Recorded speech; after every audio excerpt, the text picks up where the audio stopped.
বিচার পেতে আলোর পথের ডাক দিয়েছিলেন জুনিয়র চিকিৎসকরা। সেই আহ্বানে সাড়া দিয়ে এদিন পথে নামলেন আপামর মেদিনীপুরবাসী। রাত্রি ৯টা নাগাদ শহর মেদিনীপুরের পঞ্চুরচক সংলগ্ন ঐতিহাসিক মেদিনীপুর কলেজিয়েট রোডে পৌঁছে যান ৮ থেকে ৮০ অসংখ্য মেদিনীপুরবাসী। কলেজিয়েট রোড জুড়ে রং তুলি দিয়ে ফুটিয়ে তোলা হয় প্রতিবাদের ভাষা, জ্বালানো হয় মোমবাতি, কণ্ঠে বিচারের দাবিতে দৃপ্ত স্লোগান। 14ই আগস্টের রাত দখল কর্মসূচির পর ফের একবার প্রতিবাদে মুখরিত হলেন আপামর মেদিনীপুরবাসী।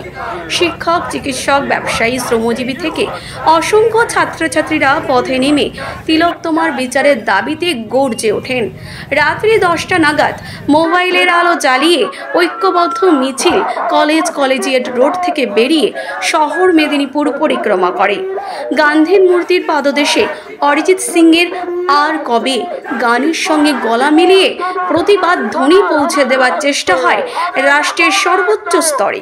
বিচার না মেলা পর্যন্ত লড়াই চালিয়ে যাওয়ার শপথ নেন মেদিনীপুরবাসী। সবশেষে জাতীয় সঙ্গীতের মধ্যে দিয়ে আলোর পথে হেঁটে যাওয়ার অঙ্গীকার নেওয়া হয়।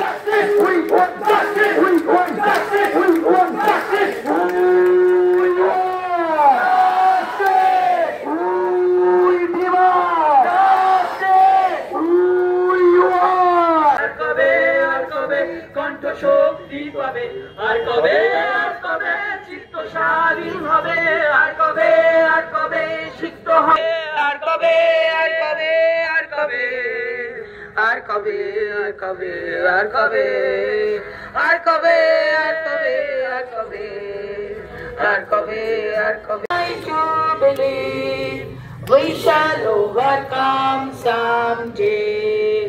We are not afraid. We are not afraid today.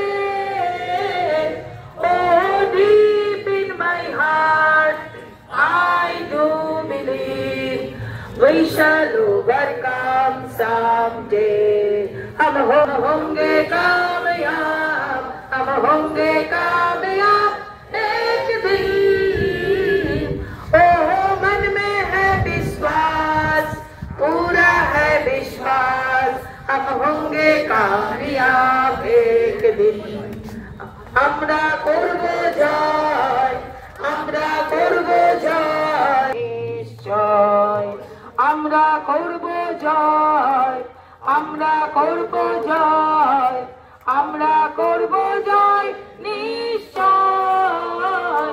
ও মনে আছে বিশ্বাস, আমাদের বিশ্বাস, আমরা করব জয় নিশ্চয়.